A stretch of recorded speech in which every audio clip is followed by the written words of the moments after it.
Tuesday, May 16, 2023, regular board meeting, amended agenda, May 15, 2023 to order. Lights, please. Somebody on the back wall actually. Someone accidentally, okay, thank you. I will ask everyone who is not standing to stand. We will do invocation and from invocation pledge.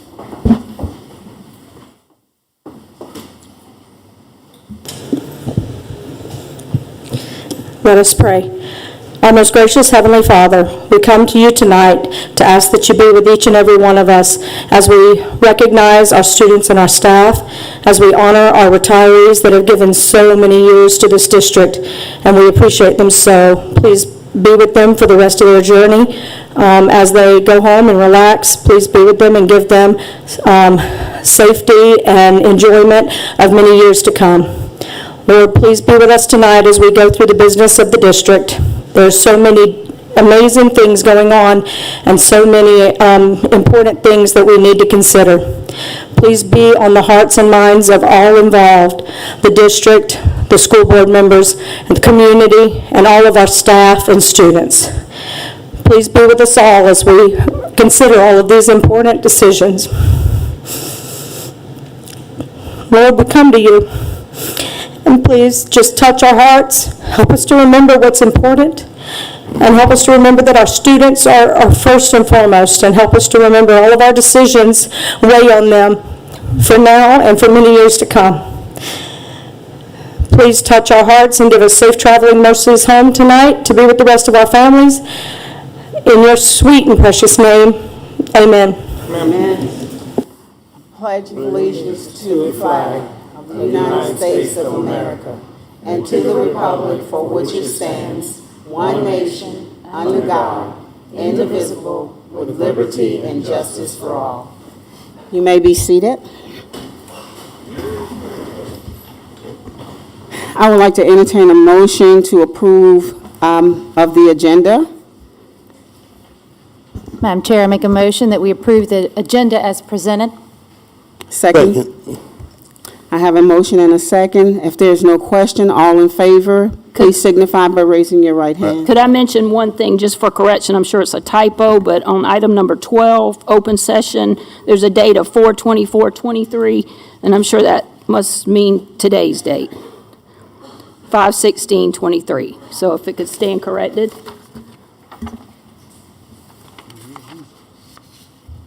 I don't see it. Item 12, open session. Oh, okay.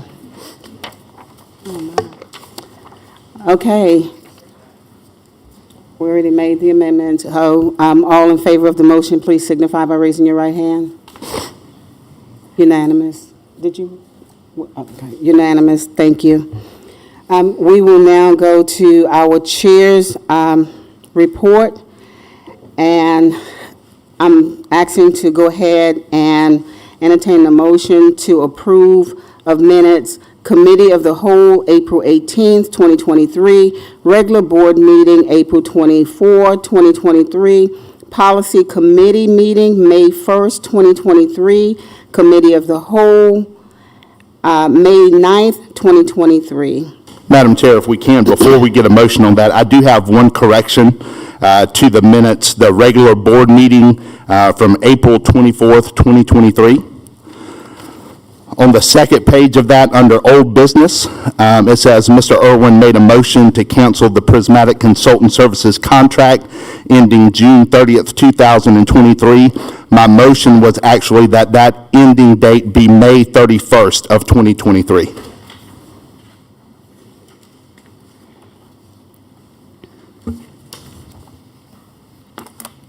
Okay.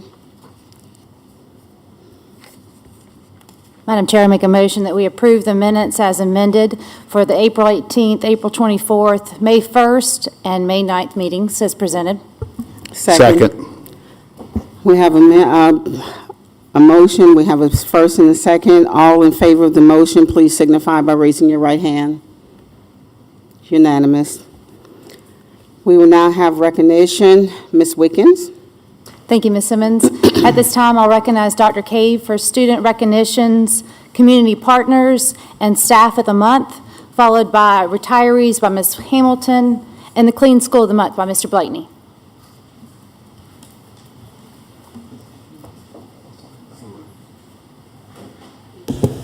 Good evening, board. Good evening, families. Good evening, students and staff. It's recognition time. All right, let's get started with our student recognitions. We have our Superintendent Student of the Month, and I will begin. Dr. Baddock and Ms. Williams are going to assist me. So our first student is from Blackstreet Early Childhood Center, and her name is Lily Hunter. Lily, are you in the house? All right. So let me tell you about Lily. Lily started out in kindergarten and was a very shy student. She slowly came out of her shell and made lots of friends. She comes in daily, ready and eager to learn. She's done a fantastic job. Lily has a positive attitude in her classroom, and she is always on task. Let's make sure that we recognize Lily's family. Are you here? Thank you. All right, congratulations, Lily. Our next student of the month is Alberto Tamakera, and he is from Cottageville Elementary School. Alberto, are you here?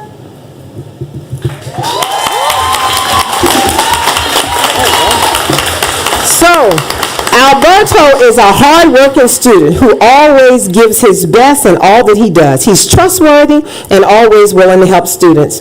Alberto is always making sure things are in order with his group and all the groups nearby him. He is also a member of the CES flag team. He is a member of the running club, and he volunteers to assist Mr. McNeely, the PE teacher, to set up and tear down games. Alberto is a hard-working fella and always gives instructions and directions to help his classmates. Let's congratulate Alberto. If Alberto's family is here, please stand and be recognized.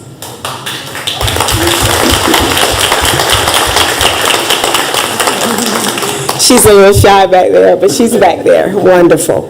Okay. All right, our next student is a middle school student from Colleton County Middle School, Kendall Johnson. Are you here, Kendall? Yes. Kendall applies herself daily in all academic areas, and she is successfully ready to enter the 7th grade.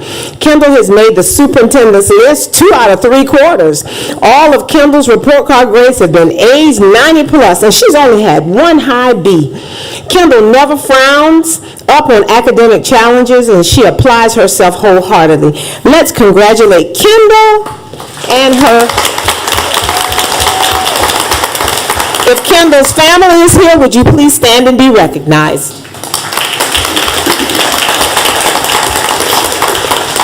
All right. And our next student is from Colleton County High School. Her name is Niobe Yates. Are you here, Niobe? Niobe is a dual enrollment student at USC Salk and honors core classes at Colleton County High. Her grades have improved, and she has no grades lower than 90%. She's on the National Honor Society, the Academic Letter Team, an avid volunteer, a good citizenship, oh my, a service project cleanup, as well as the Colleton County Memorial Library events for children. Thank you, Niobe, and congratulations to Niobe Yates. And if her parents are here, would you please stand and be recognized? She's an author as well. Oh, I just got a little tidbit that Niobe is an author. My, congratulations. I'll have to have a book, yes. All right. Next, we have our adult ed student from Cal, and that is Angel Fletcher. Are you here, Angel? Okay, we're going to recognize Angel in her absence. Since Angel, Ms. Fletcher has diligently worked to improve her academic and reasoning skills. She's moved from the educational function level of a 3 to passing all her GED practice tests and have the content of a EFL 6. She's a wife, a mother, a grandmother who never puts earning her high school credential out of her mind. She encourages her daughter to complete her high school credential, and she encourages other young learners to act in their present and make effort to earn their credential in order to move to the next goal. She is a member of the National Adult Education Honor Society over at Cal. Let's join in recognizing Angel Fletcher.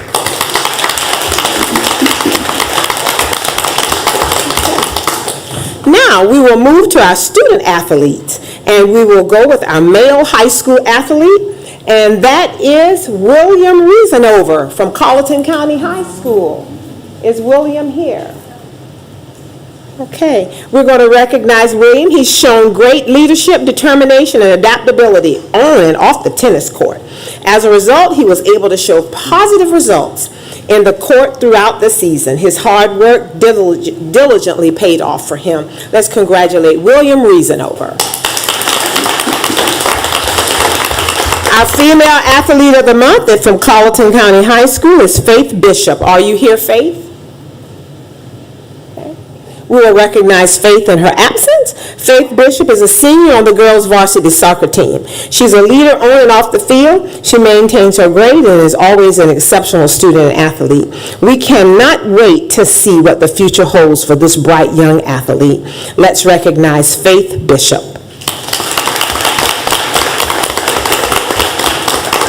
We have another female athlete over at the high school, and her name is Ellie Gallagher. Ellie, are you here? All right, we will recognize Ellie in her absence. No? Okay. We'll recognize Ellie in her absence.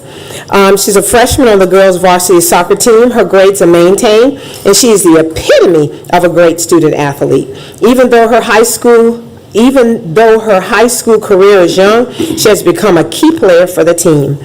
We want to make sure that we tell her to keep up the phenomenal work, for you are truly appreciated. Let's recognize Ellie Gallagher. And our male middle school athlete is Lathan Hunt. Are you here, Lathan? He is. No. Lathan, are you here? Okay. All right. Lathan is the male middle school athlete. He has made himself coachable day in and day out. He has steadily improved as the season has progressed, and his teachers all speak highly of him. He's maintained an AB average. He is a leader in the classroom and truly a very true example of a student athlete. Let's recognize Lathan Hunt. And last but not least, we have Kanasia Manigo. Kanasia, are you here? She's the female middle school athlete, and she is one of our girls' captains on the Colleton County Middle School track team. She displays positive behavior in the classroom and shows true leadership on the girls' team. Kanisha is a model student athlete, and we'd love to have many more like her. Let's recognize Kanasia Manigo. Please join me in congratulating all of our student recognitions at this time for those who have achieved the superintendent student list. Thank you so very much.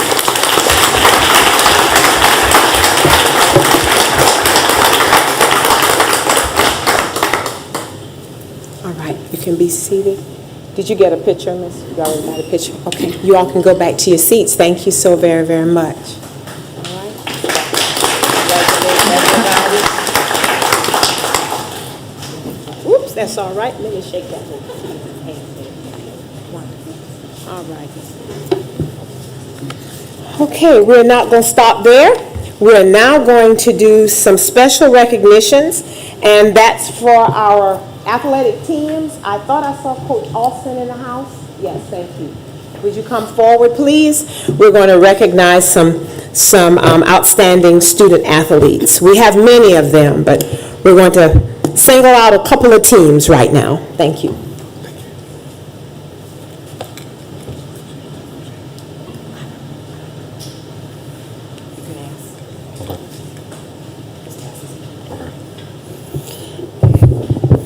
Thank you for having me. The last time I was here, I told the board about our two teams that were region champions. We're going to start with our middle school team. If Coach Aiken is here, could he come forward? I'm not sure. Yeah, I saw him somewhere. I thought I did see him, but I'm not sure. It's just a lot of people here. Usually it's cold in here. It's hot today. Coach Aiken did an excellent job this fall trying to maneuver some of the challenges that we had with middle school athletics this spring. This spring, he did a really, really good job. We spent a lot of time on the phones and talking to parents and spectators and athletes and coaches to make sure that he was advocating to the best of his ability for our student athletes. So I want to take time to recognize Coach Aiken for his hard work this spring. At this time, I am going to recognize, and if I can get the middle school baseball team to please come forward.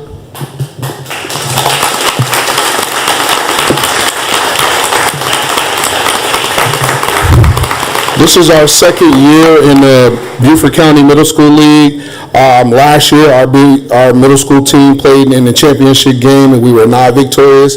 But these gentlemen had a mission this year, and they were very, very interested and dedicated to making sure that they didn't happen again. And this year, we played in the championship game, and they won, winning. I do not believe you guys didn't have a loss, did you?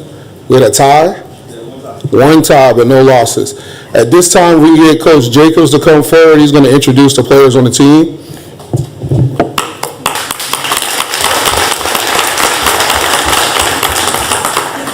Y'all didn't tell me I had to speak.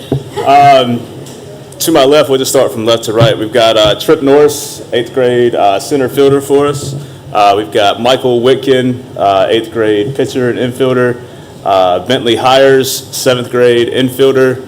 Mason Owens, 8th grade outfielder. Jaleel Frazier, 8th grade utility player. Charlie Walker, 8th grade utility player. Banks Hogan, who had to step up a little bit. He is a 7th grade, where'd you play? Infield, pitcher, catcher, anywhere we needed him. And then Maury Brown, 8th grade infielder and outfielder. And then I've got one of my assistant coaches, Casey Price. And also coached by Coach Owen Bridge and Brandon Grayson, who cannot be here tonight with us.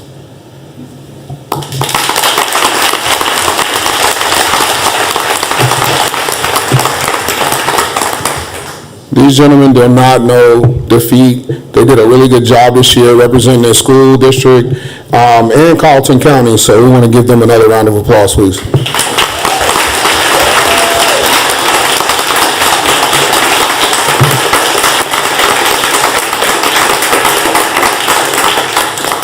All right, we can get you guys a slide to the right. Slide to the right.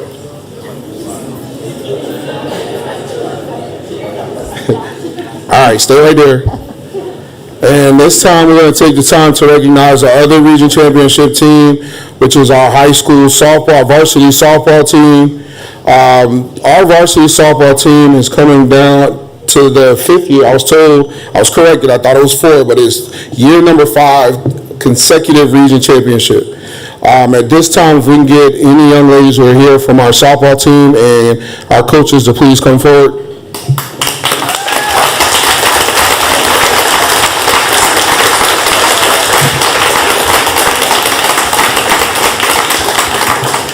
Now, the team was told to come, but they are in high school. I want to take this time. This is Coach Tootie. Coach Tootie has been coaching the team now 4 or 5 straight years, correct? And for the 5 years she's coached the team, we've won a region championship. The young lady to her right is Miss Shandy Brown. Shandy is coming off a track practice where she's qualified to make it to the state championship in the 4x1, along with so many other athletes. We also have a young man who's going to compete in 3 events, and a young lady who is also a teammate on the softball team, and she runs track, and she's going to be throwing a javelin for a state championship. So we want to give them a round of applause.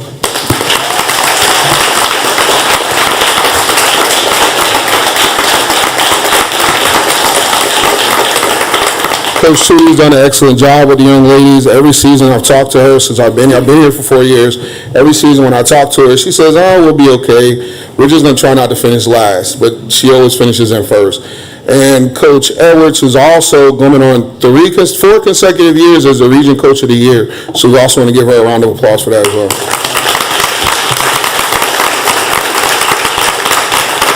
We can get everybody together for a picture real quick.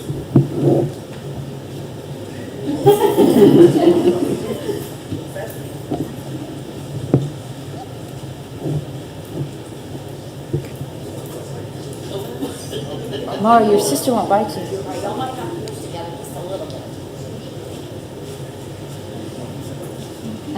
Oh, that's sweet.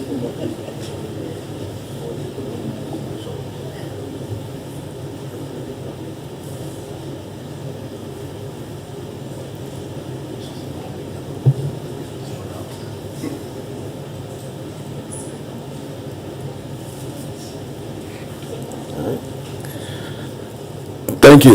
Nice job.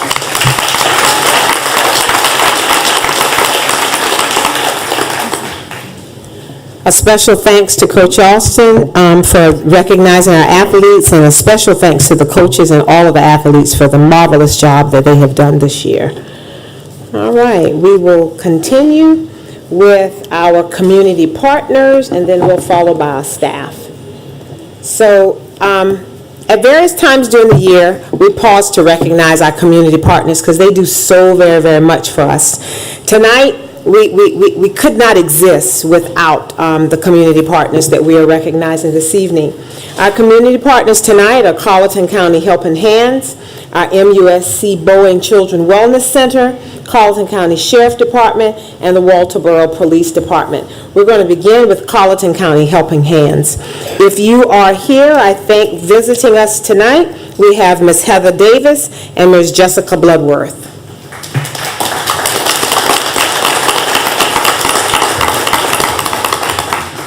These two ladies, they do a lot. There's one person of the group that's missing tonight.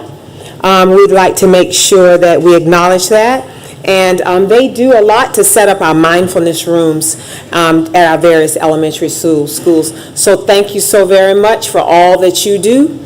And we appreciate the mindfulness rooms, the opportunity for our students to be able to relax, rejuvenate, and just recharge. Our teachers like the rooms as well. Thank you so very, very much.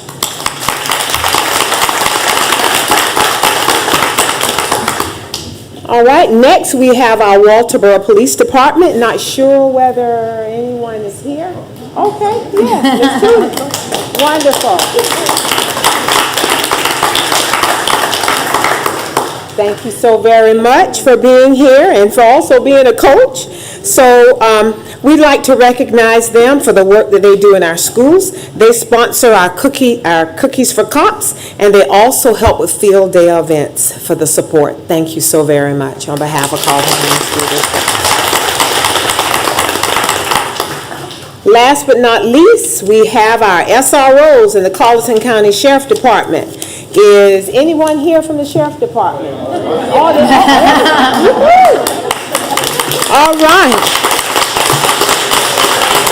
They are definitely in the house, so I am going to single them out. They are led by Lieutenant Ricky Valentine. Oh, he's not here. Oh, the sheriff's here. Oh, my. All right. So, yes, our sheriff is here. And then we have, I'll call them all by name. Our Colleton County Sheriff Department, they do a lot for us. They're here at our beck and call. Whenever I need them, I can always call. Sheriff Buddy Hill, he picks up my calls. He never turns one around. I guess he's probably saying, what does she want now? But nevertheless, I'm grateful for the opportunity that you provide the safety and security for our schools. And they provide our SROs through a collaboration with a state grant and local funding from the Sheriff Department of the county. So at this time, we have Lieutenant Ricky Valentine, Sergeant Chad Cummings, Corporal Caroline Chaplin. Can they all come forward if they're here? Corporal Stephanie Crosby. Is that Corporal James Brown? Deputy Christopher Vandermark. Deputy Lindsey Cummins. Deputy James Cooper. Deputy Heidi Coleman. And Deputy Stencil White.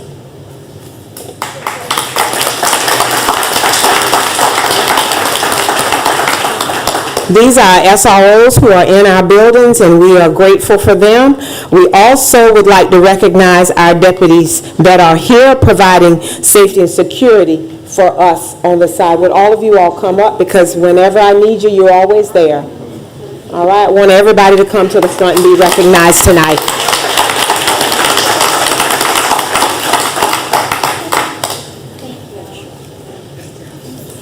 Okay. Thank you so much, and they sponsor our DARE program, and there's one other activity you sponsor for us. It's like our little deputy sheriffs, kind of. Yes, our cadet program, yes. So thank you so very much. Join me in congratulating our Colleton County Sheriff Department.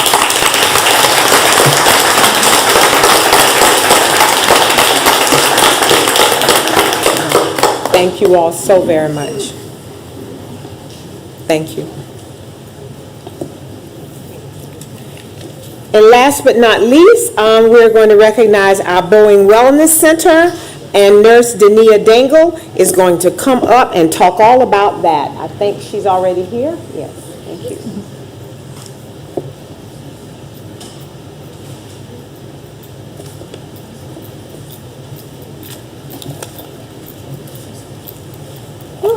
Good evening, board members, stakeholders.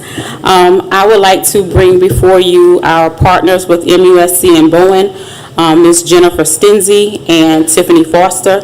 Our schools have been a part of the MUSC Bowen Wellness Initiative, I think, for now at least 7 or 8 years, just to put that out there on the record. Our goal is to make sure that we are improving our children's wellness through different activities, fitness, incorporating water programs for them, encouraging them to drink more water and just being more physically fit, because we do realize that if they learn these habits early in life, that they will grow up into be healthy adults. So I'm going to let these young ladies come before you, and we're going to honor our wellness teams and our nurses. Yes, thank you, Danae. So MUSC and with the Boeing Center of Children's Wellness has a program where all the schools in Colleton County participate. They compete against each other on a wellness checklist in items like nutrition, sustainability, getting grants for the schools, physical activity, social emotional wellness, and whoever gets the most points wins a lot of money. You have to get a minimum of 50 points and 1 point in each category to win a wellness award. And all 8 schools won a wellness award this year.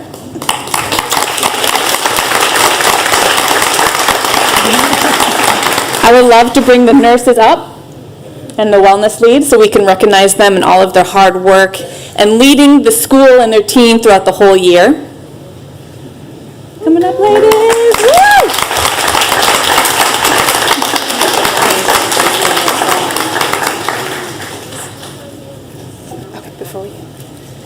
So, the top 3 schools, I would like to recognize Cottageville. They're not here today, but Cottageville Elementary School. Forest Hills Elementary School. And Colleton County Middle School. Nurse Waddell asked me to please. Oh, okay. And we have a stand-in for Nurse Waddell. Honorary nurse. Collectively, all of these individuals and their school earned Colleton County School District a total of $8,750 to be spent on the wellness initiatives in their schools.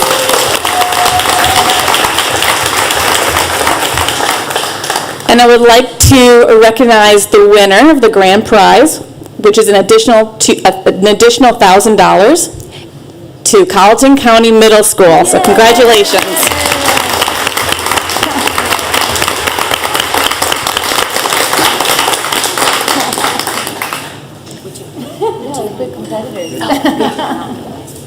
So on behalf of Colleton County School District, we're so very grateful for the work that you do in our schools, and thank you for the sponsorship of our children's wellness, and thanks to our nurses. We could not exist without you. At this time, we'd like to be able to provide you just with a token of our appreciation to display. Thank you so very much. Thank you, guys.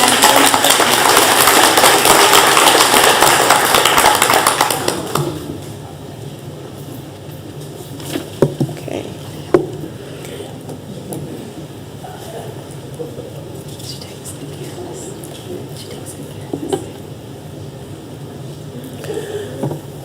So next is our staff recognitions, and we have several of them tonight, but we're going to try to go as quickly as we possibly can, but make sure that we recognize each individual if they are here.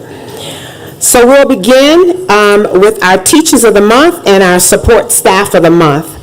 So we'll begin with Bells. Our Support Staff of the Month for March is Karen Chisholm. Our Support Staff of the Month for April is Angela Samuels-Williams. Our Support Staff of the Month for May is Deborah Benton. If you are here, come forward and be recognized. Right? We'll continue with Bells. For the Teacher of the Month, we have Barbara Washington, and for the Teacher of the Month for April, we have Lorraine Badger, and the Teacher of the Month for May is Jessica Reed.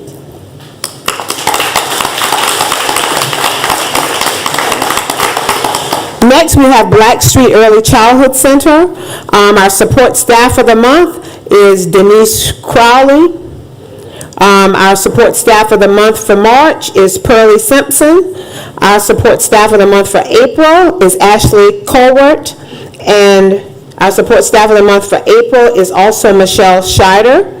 And then Support Staff of the Month for May is Latasia Teasdale, and our Support Staff of the Month for May is Brittany McMillan.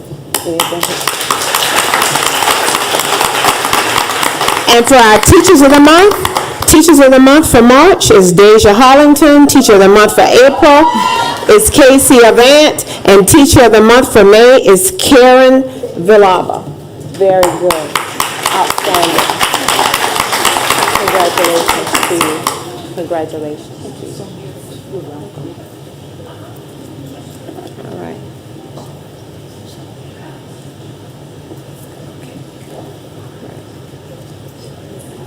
While they're getting their awards, every Teacher of the Month and every Support Staff of the Month receives a certificate as well as a $50 gift card. Carleton County Adult Learning. Next is Martha Adams for March, Dolores Crosby for April, and Linda Sammons for May. Those are our support staffs for the month. Okay? All right. Mr. Horvath is saying they're not here, and we'll do our Teachers of the Month from the Adult Learning Center. We have Ms. Rashana Bonsley. For March, we have Andre Walker for April and Tina Britz for May. Are they here as well? All working. All right. That's what adult ed is all about, working.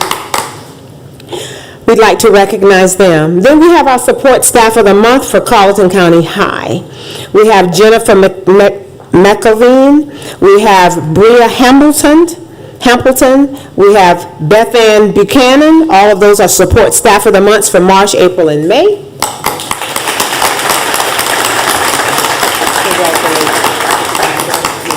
Congratulations. Thank you. And we'll move on to our Teachers of the Month. We have Karen Addington for March, Brianna Buckner for April, and did I call them already? And Tina Brentz for May. Okay.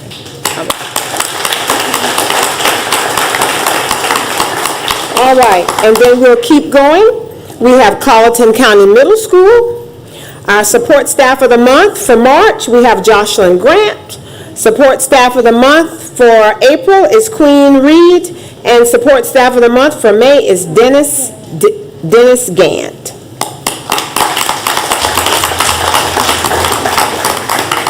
From Carleton County Middle, we have our Teachers of the Month for March is Nikita Holmes. Teacher of the Month for April is Jasmine Thomas, and Teacher of the Month for May is Deborah O'Quinn.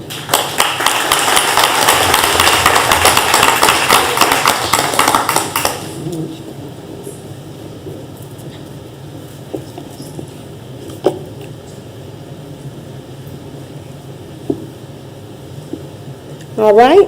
Next, we'll move to Cartersville Elementary. And for our support staff of the month for March, we have Ann Smalls. Support staff of the month for April, Stephanie Sanders. Support staff of the month for May is Rhonda Winfield. We'll move to our teachers of the month for March. Amy Singleton, teacher of the month for April. Jessica Mazel, sorry. And then teacher of the month for May is Drew McNeely. The principal will accept all in their honor. And Forest Hills Elementary, we have support staff of the month, Tara O'Brien, support staff of the month for April, Paulette Barnes, and support staff of the month for May is Kendra Hires.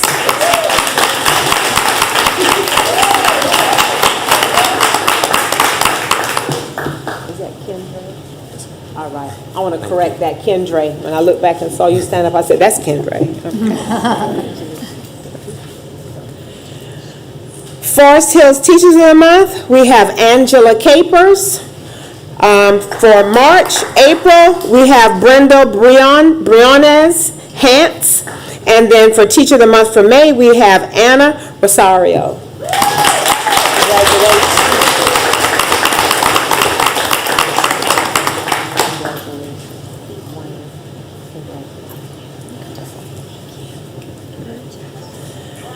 And then for Hendersonville, support staff of the month for May is Stencil White. Support staff of the month for March is Kevin Holmes. And support staff of the month for April is Sonia Nettles.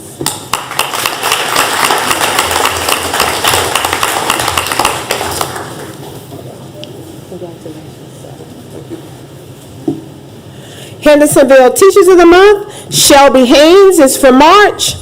For May is Gwendolyn Doyle, and for April is Henry Kinlock.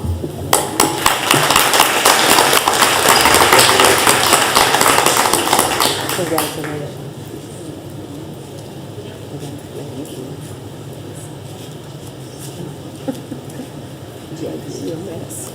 All right. Northside Elementary. We have Mathaleen Brown, support staff of the month for March. Bruce Williams, support staff of the month for April. And Brenda Chisholm, support staff of the month for May.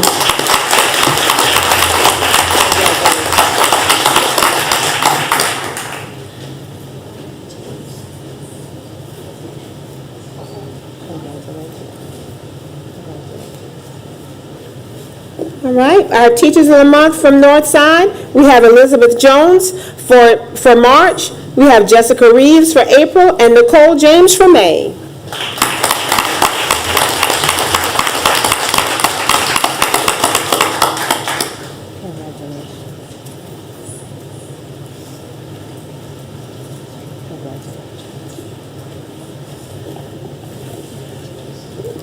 And last but not least, we have Thunderbolt Career Center. We have our support staff of the month is Reggie Hassel for March. We have Denise Wright Johnson for April and Hannah Hampleton for May.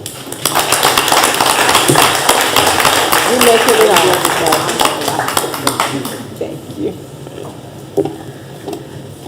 All right. And then our teacher of the month from Thunderbolt, teacher of the month for March is Brian Wilson. Teacher of the month for May is Gary Lutton. And teacher of the month for May is Michael Swearingen.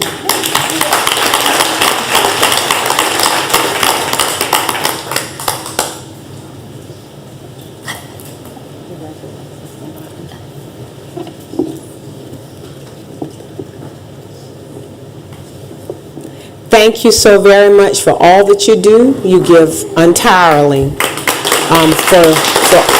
for our students. They deserve a standing ovation. Join me in giving them a standing ovation. Yay. Thank you so very much.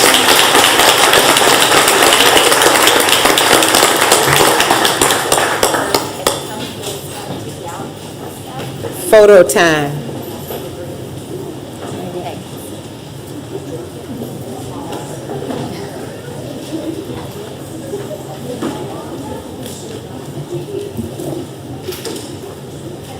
Oh, nice.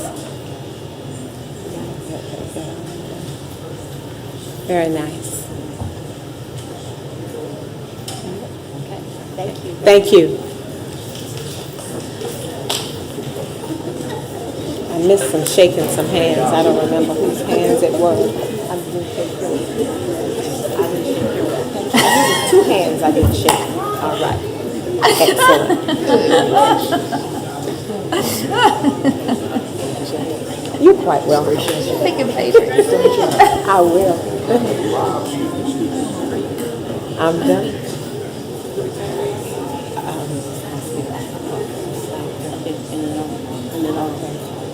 All right.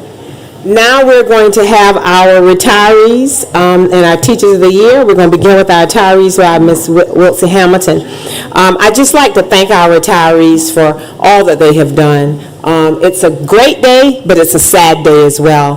They have worked a number of years and have decided to go take their rest, which is well-deserved. So on behalf of Colleton County Board of Trustees and the Colleton County School District and the students and the families, we thank you so very much for all of your efforts and your patience, your guidance, and most of all, your effective teaching. Thank you again.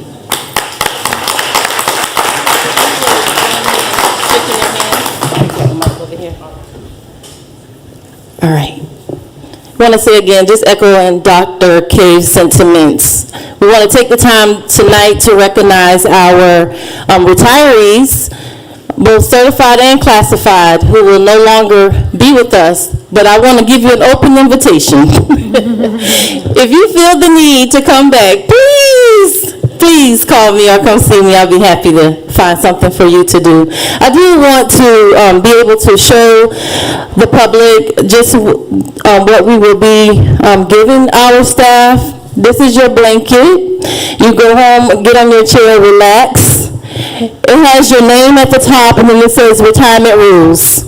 Wake up smiling, go for a walk, read a book, travel the world, make memories, take naps, visit family and friends, be grateful for the day, and this is established May 5th, and that's their retirement date. So May 5th, 2023.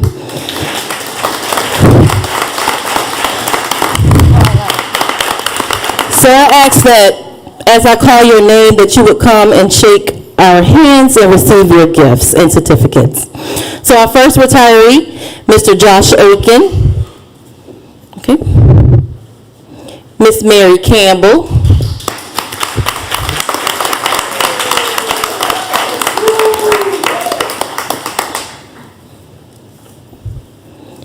Mr. Timothy Davis. Miss Suzanne Edwards.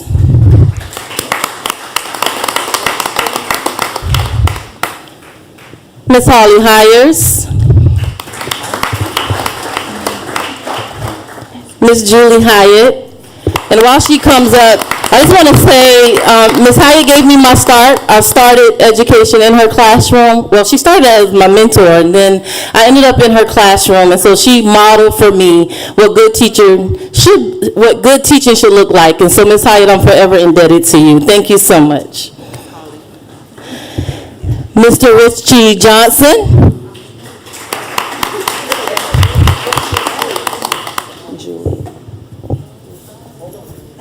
Got them all mixed up. Just give us a minute.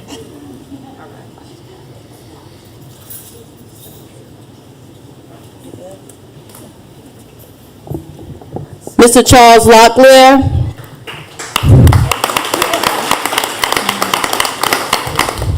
Miss Melissa McNair.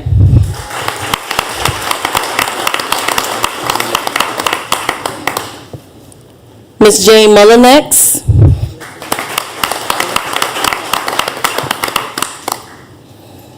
Miss Vicky Steen.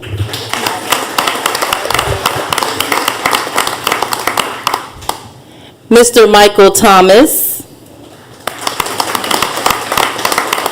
Mr. Michael Ulmer. Mr. Benjamin White. Ms. Zelda White, thank you. And Ms. Dottie Zagadlo. If we could all stand to our feet and give our retirees a round of applause. And again, we thank you guys so much.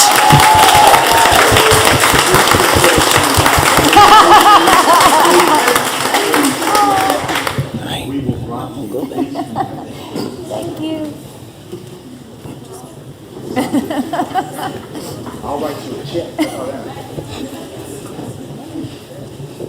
If y'all don't mind, I'm gonna have my back towards you so I can fix the audience, okay? At this time, we want to recognize all of our Teachers of the Year once more, and then we will announce our top 3 finalists for District Teacher of the Year. Yeah, you can shake their hands. That'd be great. From Bells Elementary, Miss Amy Cook.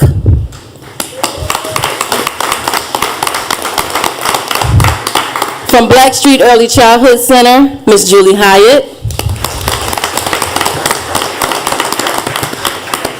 From Cottageville Elementary, Miss Heather Fry.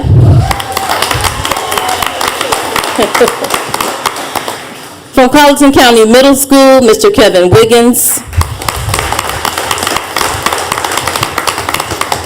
From Carleton County High School, Mr. Isaac Aguina. From Forest Hills Elementary School, Ms. Kimberly Wood. From Hendersonville Elementary School, Ms. Chastity Frazier.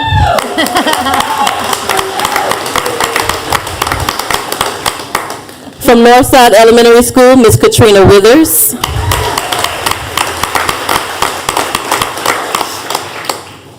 And from Thunderbolt Career and Technology Center, Ms. Robin Lutton.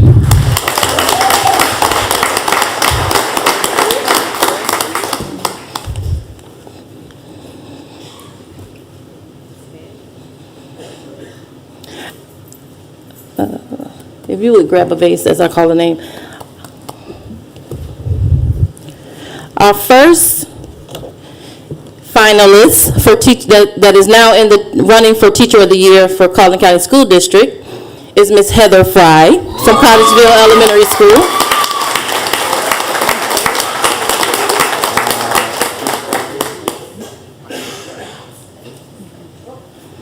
Our second finalist from Forest Hills Elementary School, Ms. Kimberly Wood.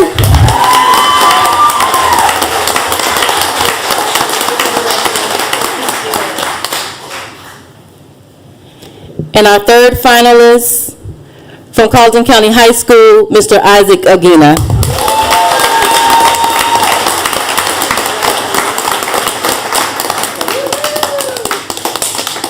I want to take this time to thank our committee who scored. It took hours to score these packets. So I want to say thank you to that committee of educators for doing that for us.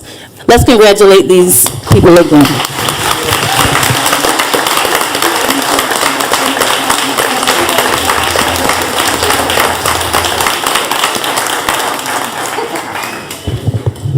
As you take your seats, we will have a Teacher of the Year and Support Employee of the Year banquet on July 20th, and he does not know this yet, but it's in the auxiliary gym at Carleton County High School. So that will be at 4 o'clock, and we will be sending out details later. But we do ask that all of our awardees come back on that night. It's your night. We'll celebrate you guys, and we will announce our District Teacher of the Year. We did not, thank you guys, y'all can take your seats.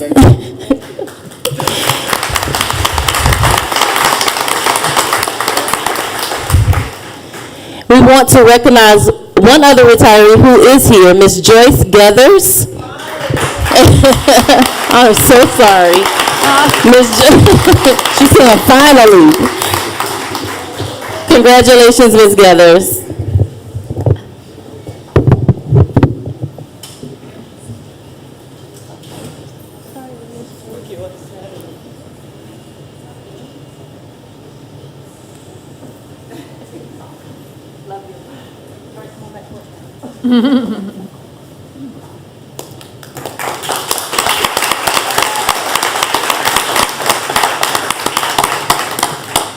Now we'll have our Clean School of the Month by Mr. Blakeney.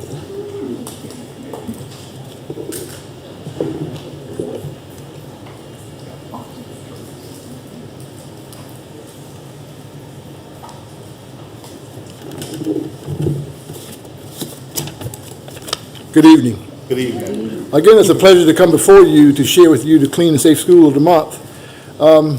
Something unusual is starting to happen now at the end of the year. These guys are really competing. They're really making it tough. And I've got to award them when they tie. So we've got several ties tonight. So if anybody's here from Colleton County High, TCTC, Blackstreet Early Childhood Center, Forest Hills, Hendersonville, and Bells, would you come forward?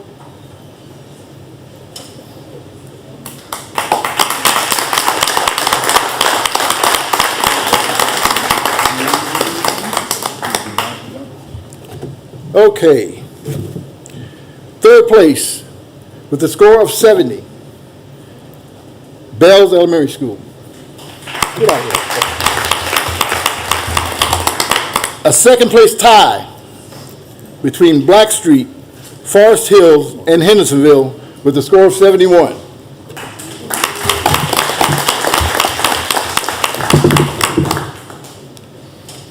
So we have Blackstreet, Forest Hills, and Hendersonville.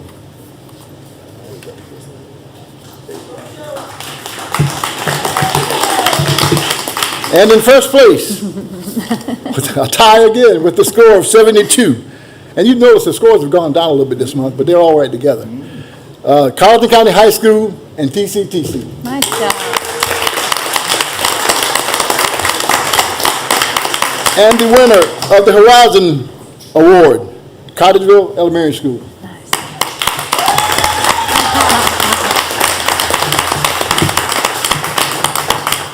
Thank you very much for the hard work. Yes. Some recognize. Oh, there she goes. Good to hear you. Good to see you.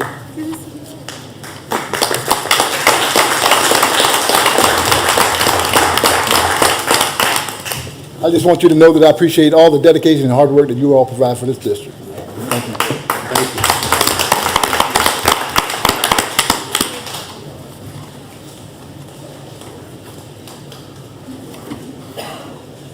Oh, yeah. Madam Chair, sorry, I just thank you to everyone that was recognized tonight. We thank you for all that you do. Also want to recognize this Thursday is Speech Pathology Appreciation Month. So to everyone, we just want to, or Appreciation Day, just want to say thank you, and appreciate everyone being here. Thank you. Thank you. That now has put us to public input. Guidelines for addressing the board. There is nothing in the law or anyone here that prevents you from saying anything you wish to say. Please try to refrain from commenting on any pending student or employee discipline or grievance matter. What you say will become public information, which is subject to the Freedom of Information laws, Act laws. If you choose to call specific employee names, we suggest that you do not. It is the board chairman's duty to inform you that you could also be subject to defamation laws according to your statements. Please present your comments without using offensive language or making comments in a disrespectful manner. The school district allows you 3 minutes for comments, and Ms. Riddell Sherrill over here to my left will keep the time. School district policy allows, says that for 3 minutes, and then board members and the superintendent are not required to respond to your comments unless they choose. Thank you very much for your comments. I will ask Ms. Elizabeth Green to come up, please.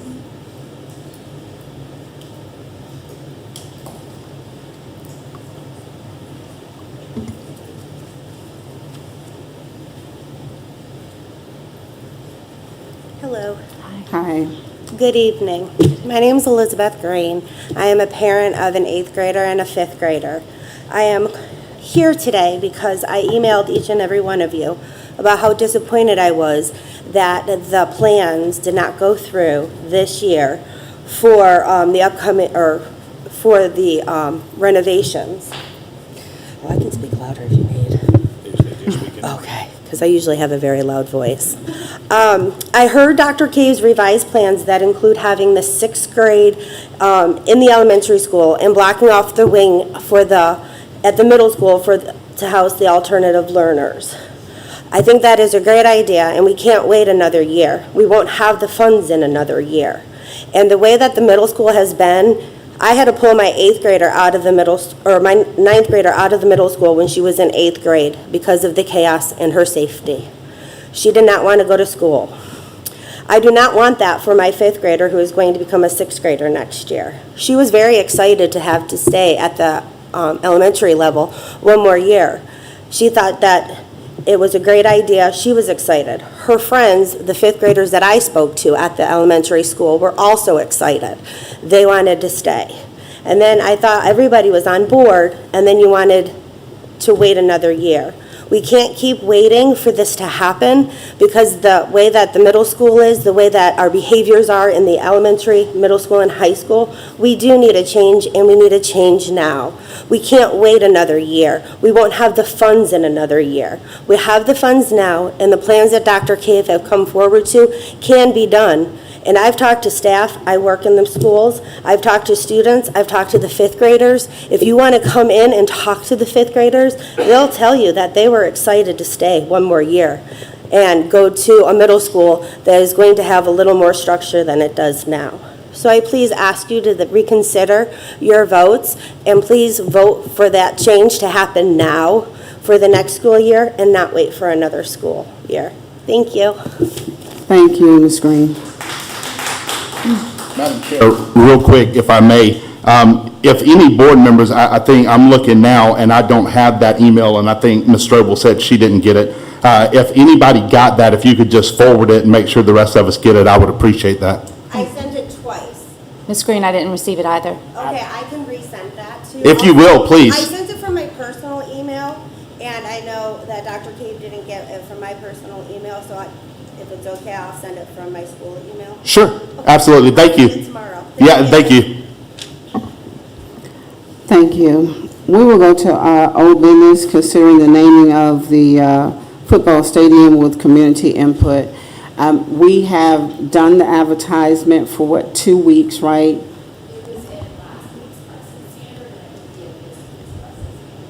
Okay, so we have 1 more week? Okay. Just to brief, I am getting a committee together. We want to make sure that when it comes down to naming, we want to do it the right way. I would like to, I'm waiting for some response, but we have to wait for the following week for the ads and everything. And we can come up with a rubric to try to make sure that whatever information is gathered, that each person get the fair understanding. So maybe our next board meeting, if we can have everything together by then, or if I can get information or input before then, we will update the board from there. Thank you. Can we share with the community how they can provide input and who they can contact if they want to be on that committee? Well, they will be sending email to me if they're interested in coming. So that's your email? Patricia Simmons. It's on the website. Thank you. And so this, My face is there as well. any recommendations or suggestions will come to my email, and Okay. they need to be in by June 2nd Okay. at 4:30 p.m. June 2nd. And I will forward that information to you. Thank That's you. to Okay. PY Thank you. Song? Mm-hmm. Okay, thank you. All right, we have no new business. We will start with policy item, first reading.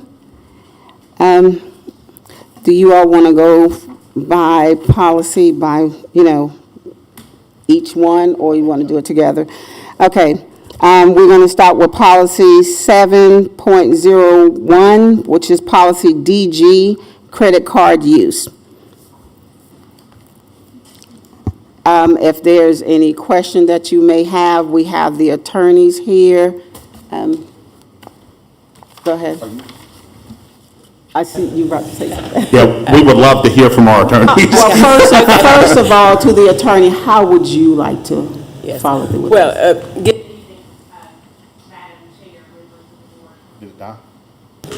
Okay.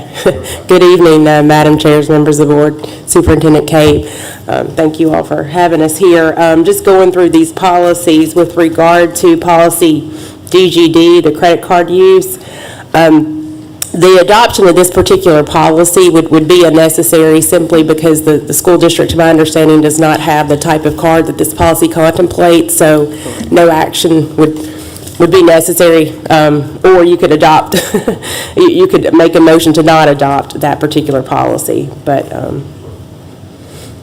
bottom line, I don't think that it's necessary for the adoption of this particular policy. Well, can I get a motion to, no, Sure, I can make a motion that we not take action on policy DGD, the model policy by the School Board Association presented to us this evening. Second. we have a motion, we have a second. If there is no question, all in favor, please signify by raising your right hand. Unanimous. Moving on to policy DGE, purchasing, it's my understanding that there needs to be some further review and discussion on this particular policy. Could I make a motion that we postpone that first reading for June so we have time to consider that policy? Second. We have a motion and a second. All in favor, please signify by raising your right hand. For your, Okay, go ahead. call for the vote. Have we looked at it, and you all gonna bring us some clarification on how that policy should be Yes, at our next, policy council meeting? if that's the board's desire, yes, we'll provide some suggested modifications. All right, thank you. And if we move on, we can address 7.03 and 7.04. Did they complete the vote on? Oh, I'm sorry, I did not mean to get ahead of the board regarding that motion to table Okay. it. All in favor, we had a motion and a second. All in favor, please signify by raising your right hand. Ms. Mary, how do you want to vote?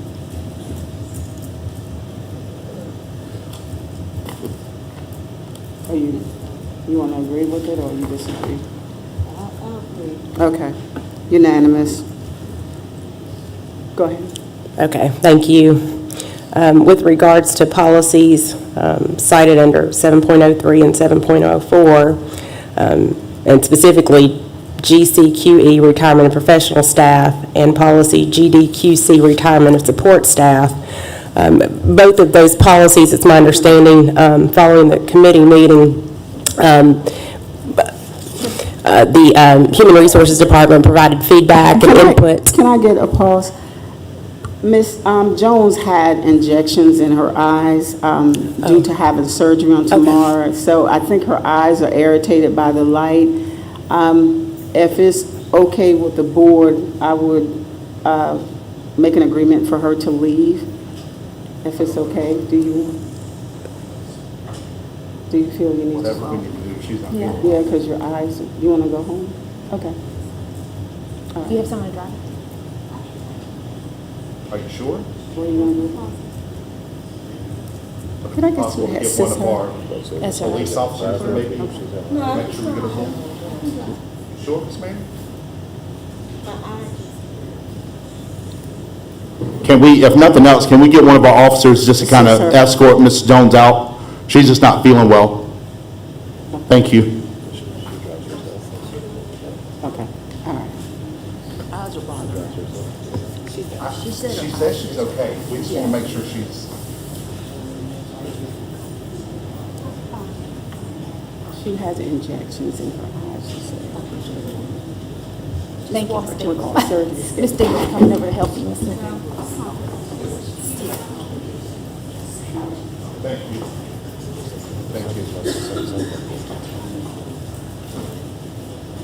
Sorry for the interruption, but Attorney, you can continue on. Okay, thank you. So with regard to those particular policies, My understanding is that input was provided by HR. They were asked to review. They were comfortable with the proposed policy with no suggested modifications or objections. However, there are some things that need to be added based on the board's discretion. So if the board is comfortable, you could simply adopt this as first reading, but with the understanding that further modification is needed to add some specificity to particular provisions within both policies. And Attorney Drain, is that something that you guys are going to assist us with as far as those modifications? Yes, we can, in consultation with the administration. Okay. Specifically, we just need to be able to identify which staff member should be notified of particular information. Got you. So we could just go ahead and do the first reading, and then we can make those modifications? Yes. Sure. So can I get a Would motion? it be okay, could we do those two together, Madam Chair? Yes. I make a motion that we approve first reading on 7.03, policy GCQE, and policy 7.04, policy GDQC. Can I get a second? Second. We have a motion and a second. If there's no questions, please signify by raising your right hand if you agree. Unanimous, thank you. Next is item 705, policy KFD, clear bag policy. With regard to this particular policy, it's my understanding that there requires some additional modification, specifically to reflect that the policy does not apply to school board meetings where metal detector screening is present and required. Is that, I understand is correct. So with that particular policy, it could be approved, but subject to further modification and change to reflect the intent of the board. Okay, can I get a motion? Madam Chair, I make a motion that we give first reading to 7.05, policy KFD. Second? Second. Okay, with modifications, Correct. right. I apologize, That's yes. it. Any questions? And I totally agree with it, but I would like to wait for modification because, I mean, right now it's okay, but I feel that as things progress in the community, we may consider having clear bags coming into board meetings as well, but I guess we can update it at a later time. If it needs to be, you can always make adjustments. You can amend it at any time. You just need to provide notice to the public, obviously. Okay, all right. All in favor of the motion, please signify by raising your right hand. We have 1, 2, 3, 4. Okay, and all opposed? Okay. All right, next. Okay, moving on to 7.06, policy JICA, student dress, articles, and displays. It's my understanding that following the policy committee meeting on this particular policy, there was direction for the administration to reach out and obtain additional feedback from the administration, and that was done, and what is presented is what is proposed. There might need to be some additional modifications moving forward, but I believe that's where the current status of this policy is at the particular time. Thank you. Dr. Kay, can you go over those changes and modifications? I can, yes, thank you. So at the request of the board, we assembled a group of principals, assistant principals, as well as teachers that were invited to come, and we met for several hours here in the boardroom to go over policy JICA. At the consensus of the group, and I think maybe some of the group might still be in the room, but the committee, the persons who attended were Angel Parker, Catherine Fanchette, Maurice Cannon, Keisha Tolliver, David Ney, Laverne Henderson, Kayla Baker, Joe Garino, Marilyn Brown, Shamika McCoy, Sharon Baddock, Deborah McDonald, Wesley McNeely, Cordelia Jenkins, Anthony Cubitt, Brandon Williams, Catherine Barnett, Brian Wilson, Tashina Allen, Keisha Bryan, and Robin Lutton.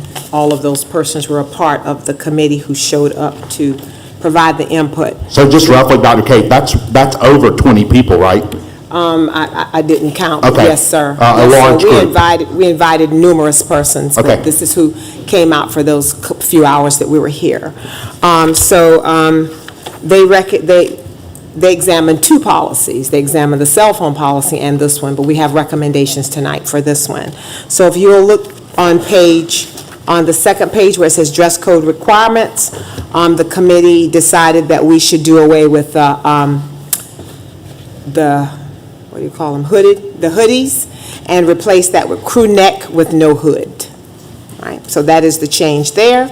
And if you'll come down to the next paragraph where it talks about the bottoms that you wear, pants, jeans, skirts, skirts, and jumpers are referred to as bottoms. To that end, they must be solid khaki, black, or navy. The committee decided that it was in the best interest for us to remove jeans. So denim jeans without holes or rips are permitted. That has been taken out, so students are not allowed to wear jeans is their recommendation. And then I see one error we need to clean up here at the top and remove jeans. Under shoes, sneakers, and boots, bullet number 2, we were in unanimous agreement to strike laces on shoes or sneakers will match the shoe color and be tied. So they wanted that taken out. If you'll go down to the next paragraph, you'll see we've removed hoodies and it's replaced with crew neck with no hood or sweatshirts. If you see that correction, we tried to put all those in red. I think your copies probably have the red. And then if you'll move up to the next bullet under other clothing items and accessories, the last bullet, head coverings of any kind, but not limited to hats, caps, bandanas, and we added bonnets there, okay? Moving along, change the enforcement, and the enforcement on the third offense and subsequent offenses. It reads, and I'm going to read how it should read, you see the strike through. So a subsequent violation of the dress code will be characterized as a level 2 offense. Refusal to obey third offense, and then they took out all of those pieces. In accordance with the Progressive Discipline Plan, PDP, steps will be followed as such from that point forward. And I'm going to rest my point at this time and see if Mr. McNeely has any comments that you would like to add about the renovation, sir. All right. So those are the recommendations that come from the group of teachers, principals, and assistant principals for the revisions. Dr. K, thank you very much for that explanation. I just have one that I just need to clarify. When we say no hoods, is that universal? We heard at maybe our policy committee meeting or sometime we talked about this, like school issued, like athletics and those kind of things. Would those hoodies that were purchased for teams and all, would those still be allowed, or is that not allowed as well? No. Crew necks and sweatshirts purchased for teams would be, or sweatshirts would be of a crew neck, so that way they do have a school logo on a sweatshirt that is within dress code policy. Correct. Now, of course, practices, wrestling, things of that, if you're at practice, you can have a hood on it. It's commonly referred to. But during school, there's no hood on those athletic wears. Okay, so like I know when my son graduated this past June, whenever he was in the track team as part of their uniform had Colleton County track hoodies, and so they wore those. So it doesn't matter, correct? Is that's what we're suggesting, that even if it's given by the athletic team or whatever, we're not going to accept those. Is that what I'm understanding? Mr. Cannon, he was back there nodding with me, so I'm going to bring him up as well. Sure.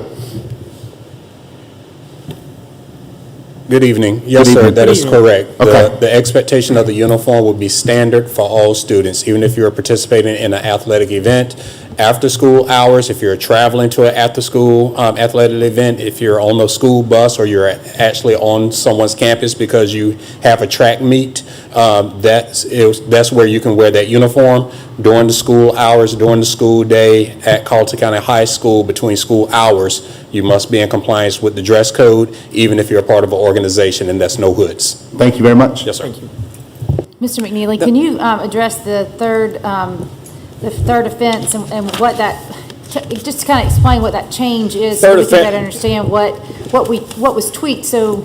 The reason for the change on the offense levels is, it has been mentioned before that in a PDP meeting that we did have, that there needed to be some more, I think the term was more teeth in some of our rules.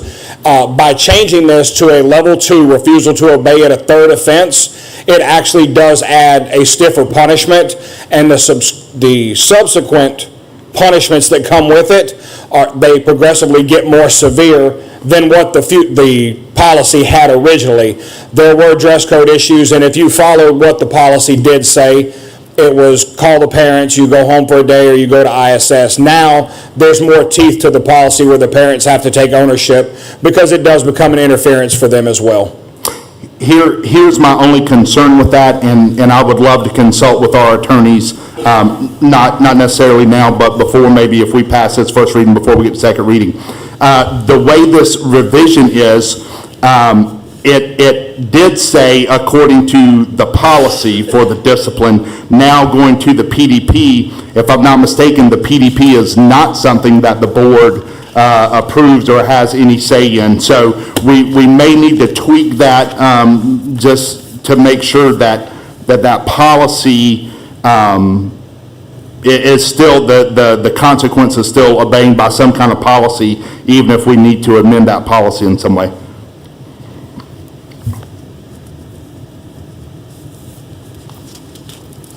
Madam Chair, at this time, I'd like to make a motion to. I'm sorry. Go ahead. I have something to ask real quick. For clarification purposes and also to make a statement, because I've already seen some of the parents in the room shaking their head. Throughout the past several years, we've flip-flopped back and forth on whether we can wear jeans or slacks or dress pants, whatever. I am not in support of taking the denim jeans out of our dress code. It's one of the most commonly worn things that our students have on. Holes, I have absolutely no problem with. Taking the jeans away, I think we're going to get a backlash from the parents. They've been allowed to wear jeans. The parents have already purchased those, and they're easily bought. And in our policy, it says that we're going to allow jeans, but not denim jeans. And we're going to say no blue jeans, but we can wear any other color jeans. I can't go along with that. And I just want to state openly and on the record, I think the parents in this county are going to have an issue with that. I would just say real quick, I don't care one way or the other about jeans, but I would just say to the board, I think it would be prudent of us to go ahead and do first reading on this, just so we can move this process along, because we're very quickly going to get to the point where parents are buying back to school clothes and stuff. So I think as we've done from Attorney Drain's recommendations, we can make amendments and modifications between first and second reading, but I think it would be prudent of us for our community to at least go ahead and do first reading so we can get to second reading before parents are buying stuff to go back. Yeah, I just want to say this quick, like, when we decided to allow students to wear jeans, we said no holes, and I think that several of the administration said that children was coming to school with holes in the jeans. So one way to eliminate that is to take the jeans out. So that's all I want to say. Or we can enforce the rule. I just appreciate the feedback, because, you know, this developed, this revisit came about as a result of the discipline workshop that the board had. So we're grateful that we had added feedback from our administration on this them telling us what they can implement, how they can regulate. And I think this is a great start. I appreciate their effort. I'd like to make a motion at this time that we approve the reading for policy JICA, student dress articles and displays. I have A second. okay, I have a motion, I have a second. If there's no additional questions. If I may, Madam Chair, I just want to say that these policies, Ms. Sherrill, will be posted online, and the policies from the first reading. So for community members, take a look at it. It's out there for you to see. This will be put into effect for next school year, so your input is valuable to school board members as we prepare for the second reading of this policy. Yeah, I just want to echo, we covet your input. So those who are against jeans, we need to hear that. Those who are for jeans, we need to hear that as well, so we as a board can make an informed decision moving forward. And just remember, we have to stand together and enforce the rule. It's about education, and we just have to stand for the purpose. We have a motion, we have a second. All in favor of the motion, please signify by raising your right hand. All opposed? Thank you. Madam Chair, before we move on, just because Dr. Cave mentioned this, will we be, the cell phone policy, will that be on our next? Yeah, it will be. The group wants to take it back to the policy committee. It has some budget implications in terms of changing some of the ways that we collect cell phones or what we do with cell phones in the building. So it needs some further review and discussion. Thanks to the staff members that were here extra hours working on the policy. We appreciate your input because you're the one on the front line dealing with the kids daily. Okay, next. Do we have a policy meeting date? Yeah, we definitely, I think, Mr. Murdock, I think your policy committee chair, I would just bring to attention, I think Ms. Strobel's motion was to postpone policy DJE until the June meeting. So we need to make sure that we have a policy committee meeting before our next June board meeting. You can contact Adele and let her send. Yeah, I will. Okay. I will. And you can get back with me when we set a date. Okay. I didn't catch all of that. He is going to contact Riddell and send a date so we can plan for a policy meeting. Okay, when is our next June regular We committee will of the whole? definitely have one before the board meeting.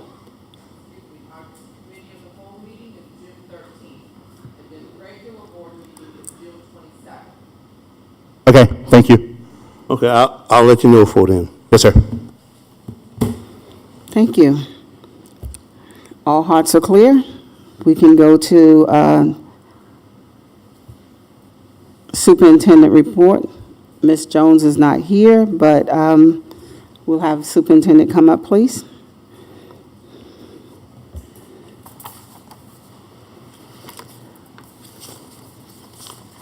Madam Chair, if I could, before we start on the facility plan update, what I'd like to say that I've had the opportunity to speak with Dr. Cave, and I've also voiced my agreement with the facility plan as far as moving sixth graders back into the elementary school. It was something that I supported when I ran for the school board.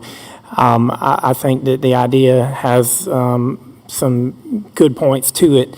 However, I would like to say that my only objection has been my hesitancy of the timing, and essentially, in an effect to expedite time tonight, I'd like to go ahead and make a motion to proceed with district facility changes necessary for creating an elementary alternative setting and relocating sixth grade students back to the elementary school setting in the 24-25 school year, utilizing input from Collin County School District staff and stakeholders. I move our district create a complete outline of necessary adjustments and plans to include all facility and HR needs, and this plan be approved by Collin County School District Board of Trustees and communicated with the public by January 30th, 2024.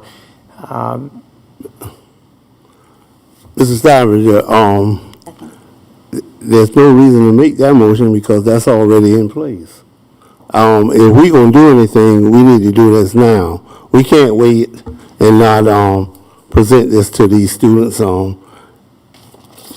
I second the year and a motion. half, like, okay, go ahead and second the motion. I have a motion, I have a second. I'm open for questions. Okay, I mean, how can we wait till 24, 25 to do this when we got students that need to be in place now?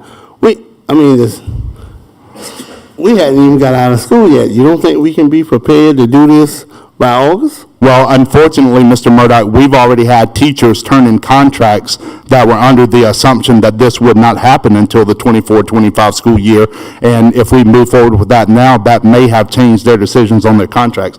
So I think to be fair to the teachers who have already signed and turned in their contracts, we need to stick with the original plan. Well, if they want us to get out of the contract, let them out of the contract.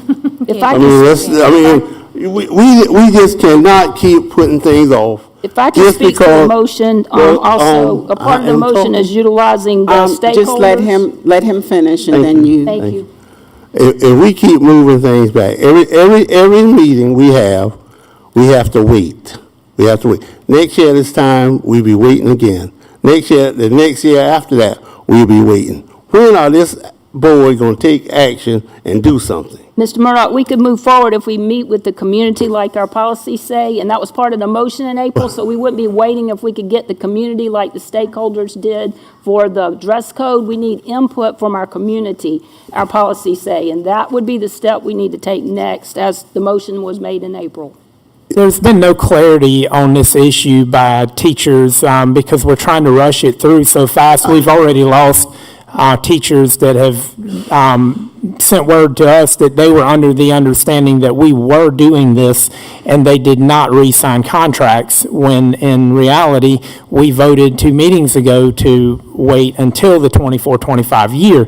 And it's a lot of confusion about what we were going to do. But we have already taken a vote and decided this is what we were going to do, and this was the time frame. So I make a motion tonight that we move forward in that same direction under that same motion. We're gonna lose teachers by not going forward.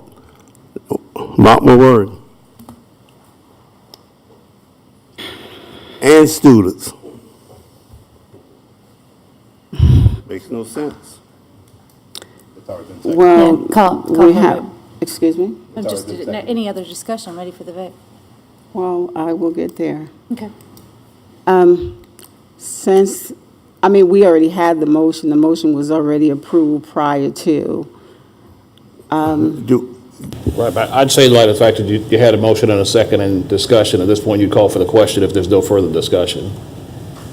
Even though it's been voted on before, this motion has been, this particular motion was voted on last board meeting.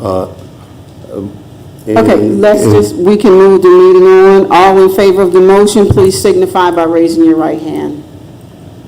All opposed? Thank you. Dr. Cave, you wanted to? I'm not sure. I have some trips.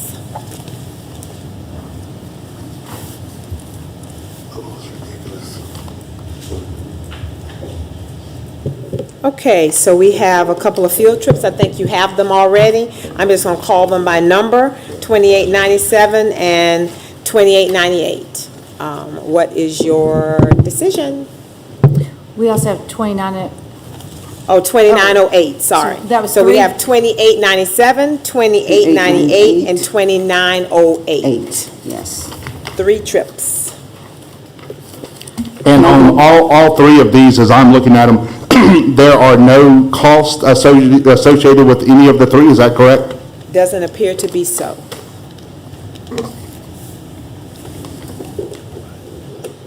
Not to the student.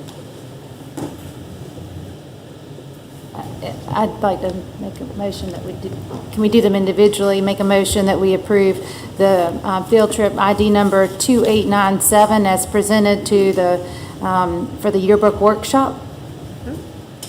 Second. Okay. I have a motion and a second. All in favor, please signify by raising your right hand. Unanimous. I'll make a motion that we approve trip ID 2898 for the South Carolina SCBCA, I'm sorry, I couldn't catch the acronym, High School League Basketball Camp as presented. Get a second, please. Second. I have a motion and a second. All in favor of the motion, please signify by raising your right hand. Unanimous. Next. Madam Chair, I make a motion that we approve the trip ID as presented 2908 for the FCA football camp. Second. I have a motion and a second. All in favor, please signify by raising your right hand. Unanimous. Thank you. Okay, thank you. If I may, I just wanted to bring attention to an appreciation to Coach Kinlaw, and also I know he's working alongside Coach Riley for this FCA camp, and just wanted to share my gratitude. Finance, Ms. Scobie. Ms. Barrett, we're looking forward to hearing from you, and moving right along, we'll hear 9.01 finance report. The finance report today is going to be on the ESSA fund by Dr. Dr. Reed, I'm sorry. Okay. If I could please make a motion that we postpone, or whatever action I need, help me attorneys. We have a budget workshop next Tuesday night, so if we could please take time to enjoy this 14-page report that we just received this afternoon, if we could have time and bring that to the budget workshop is my pleasure. You can make a motion to table. I'll make a motion to postpone the report that Ms. Reed is going to, Dr. Reed is going to provide to us on ESSER. I table it to our Tuesday meeting is May 23rd. A second. I have a motion and a second. All in favor, please signify by raising your right hand. All opposed? We move on. Thank you for the time you took to get that together for us, and we'll have time to look over it, Dr. Reed, before your presentation. Ms. Barrett? Thank you. The only other thing I have, if you have any questions from my last month's report, just the normal monthly report, the capital report, the monthly board report, and the monthly revenue report. Action is required. I want to say just real quick, just in case the board does not know or is not aware, our South Carolina Congress government decided to end their regular session without coming to agreement on our budget. The governor has called them back, but even today I noticed that the Senate will not be in session at all this week and will not come back until next Tuesday. So we still don't have an approved budget, which, as Ms. Barrett reminded us, I think last week, if we do not have an approved budget by our House and Senate in South Carolina, that means we will be working off of a continuing resolution, which means that our fund will be back to $51 million instead of the $55 million that is projected and that our budget is currently set at. So we need to keep that in mind as we move forward with our budget before we get to approving that. Madam Chair, I'd like to make a motion that we accept the monthly revenue update that Ms. Barrett provided. Can I get a second? Second. I have a motion and a second. All in favor, please signify by raising your right hand. Unanimous. Item 9.03 is our monthly budget report. I'd like to make a motion that we accept the monthly budget report that Ms. Barrett has prepared for May. Second, please. Second. Have a motion and a second. All in favor, please signify by raising your right hand. All opposed? Ms. Sherrill, if I could get a rundown of my District 3 board travel, a breakdown of where I am on that line item. Thank you. It did. Yes. No, 5-1. Sorry, I can't count the finish. 5-1, yes. Thank you. Do you mind asking a discussion? I was going to ask for that discussion. Discussion on that. After the second, ask for discussion. Questions. You ready? And to finish out Ms. Barrett's report for us tonight, we have 9.04, the monthly capital project budget report that she's provided. Make a motion, we accept that. Second. Okay, I have a motion and a second. Is there any questions? Any discussion? There is none. All in favor of the motion, please signify by raising your right hand. 1, 2, 3, 4. All opposed? 2. Okay, thank you. Thank you, Ms. Barrett. We'll look forward to Tuesday night's meeting, and that's 5 o'clock. Is that correct? Correct. Thank you, Ms. Grobel. We will now go to Human Resources. Mr. Murdock. At this time, we'll call Ms. Hamilton.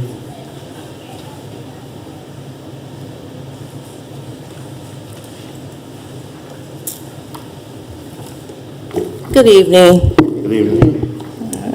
Let's have a few updates to my report. So to date, we have issued 242 certified contracts, of which we received 223 contracts back from returning employees, and 19 were new contracts to certified employees. Also, in your report, you see a list of vacancies to date.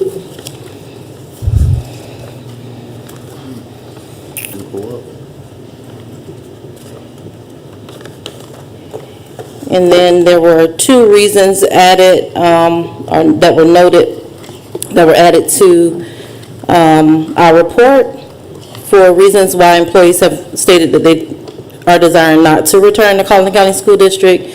So we updated that to note disciplinary concerns of students and then salary increases to take a similar position in another district.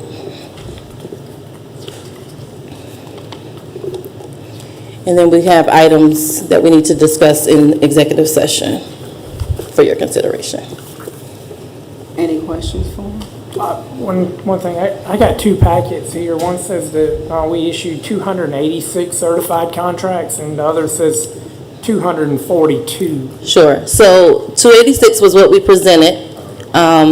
When an employee reaches out to us to say that I no longer want, my intent is not to return, we retract those contracts. Okay. Yeah. So that's what changed over there? Yes. Okay.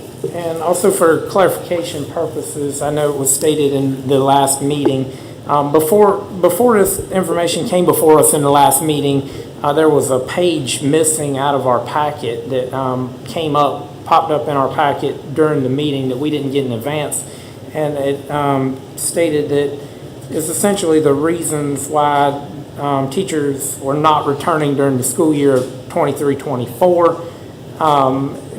Based on the information that was in that and the statement that was given that no teachers had stated that they were leaving based on administrative issues, I was a little bit disturbed about that statement and the fact that we were given this packet that said that teachers were leaving based on school board discord.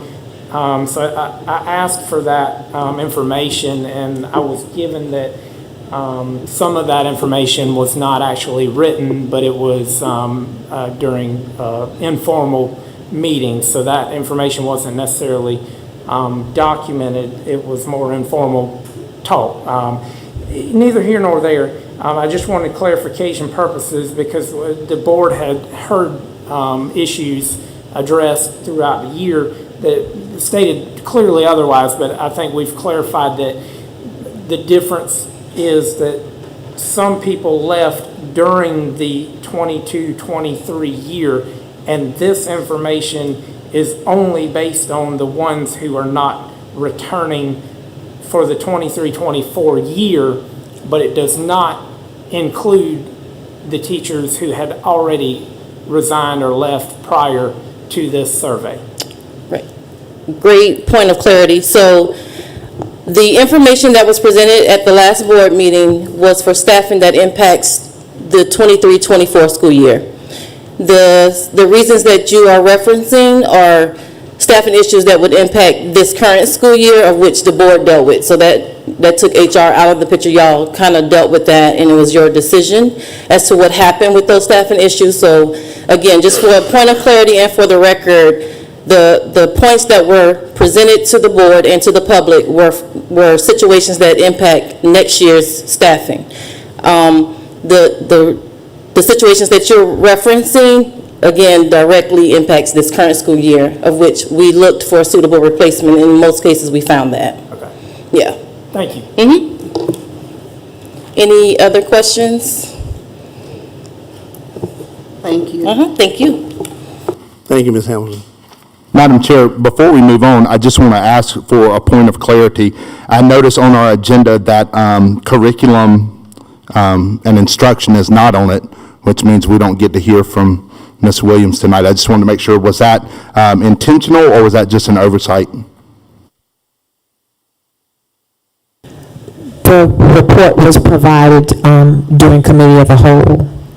Okay, so we just didn't have anything else from... Yeah, we didn't have anything else to add this time. Okay. We added it all last time. Thank you for the clarification. No problem. Thank you. I'd like to entertain a motion that we go into executive session. Upon returning from executive session, action may or may not be taken.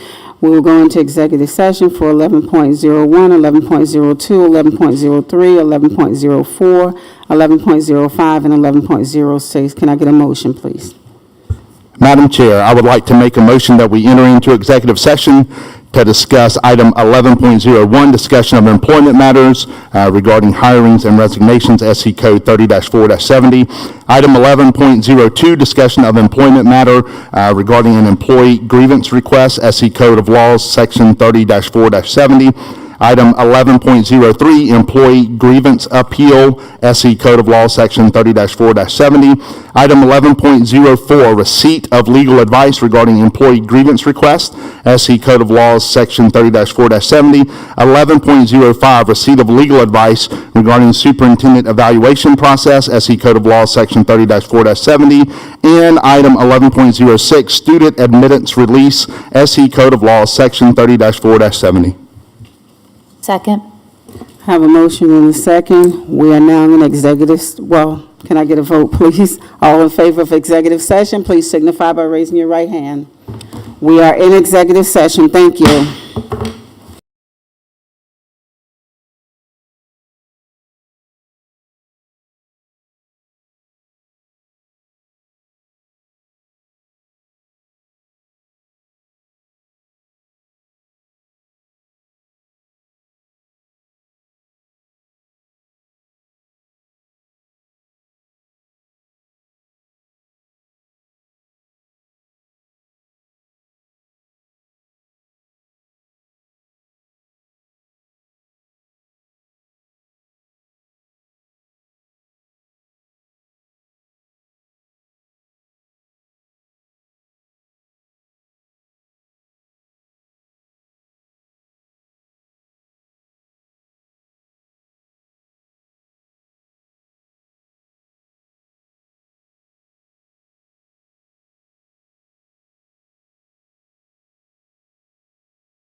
I would like to entertain a motion that we come out of executive session. Second.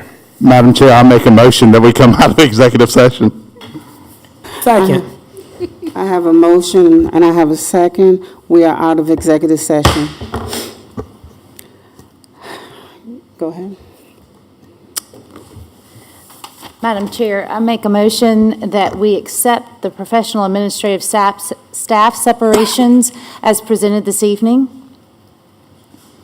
Second. Second. I have a motion and a second. All in favor of the motion, please signify by raising your right hand. Unanimous. Next. Madam Chair, I make a motion that we accept the professional administrative staff transfers as presented, item number 1. Second. I have a motion and a second. All in favor of the motion, please signify by raising your right hand. What? Okay. Opposed? I have 2 and 4. Madam Chair, I make a motion that we approve the professional administrative staff transfers as presented, item number 2. Second. I have a motion and a second. If there is no question, all in favor of the motion, please signify by raising your right hand. Unanimous. Madam Chair, I make a motion that we accept the professional staff separations as presented for current school year, 1 item. Second. I have a motion and a second. If there is no question, all in favor of the motion, please signify by raising your right hand. Did you state the number? I did not, but it was for this current school year. And there's only 1 item. And repeat the motion for me. Sure, I'm sorry. The motion is to accept the professional staff separation as presented in this calendar school year, not calendar, pardon me, school year, dated May 15th, 2023, and it is 1 item. Okay, the motion was repeated. Is there any question? If there is none, all in favor of the motion signify by raising your right hand. And Madam Vice Chair, I think there may have been a change of that date from May 15 to May 16. May 16. Pardon me, thank you for that amendment. Yes. No. So let's do the vote again. Sure. All in favor of the motion, please signify by raising your right hand. So we got 5 opposed. Madam Chair, I make a motion that we approve the professional staff separations as presented for next school year. Second. Okay, I have a motion and a second. If there is no question, all in favor of the motion, please signify by raising your right hand. Unanimous. Thank you. Next. Madam Chair, I make a motion that we accept the professional staff employment for the school year 2023-2024 as presented. Second. A motion and a second. If there is no questions, all in favor of the motion signify by raising your right hand.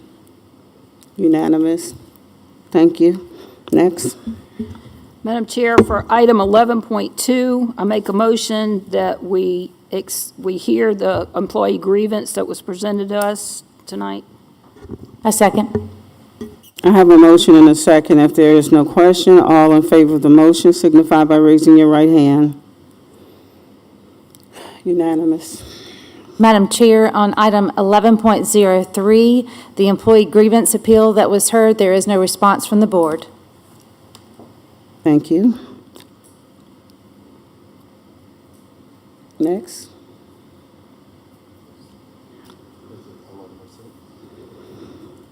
Yes. 1106. Madam Chair, make a motion to accept the summary of recommendations for admittance to 2023-2024 for 1,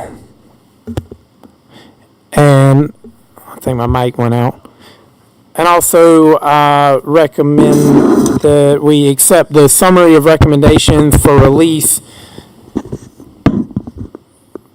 of the 2022-2023 year, item 1 through 7. Second. I have a motion and a second. If there is no question, all in favor of the motion, please signify by raising your right hand. Unanimous. Next. You got this, all of yours? That's it. Okay. All right. Well, I would make a motion, I would entertain a motion to adjourn. Madam Chair, I make a motion we adjourn. Second. All in favor signify by raising your right hand. Good night, everyone. Yeah. Can I have minutes to Ms. Howard?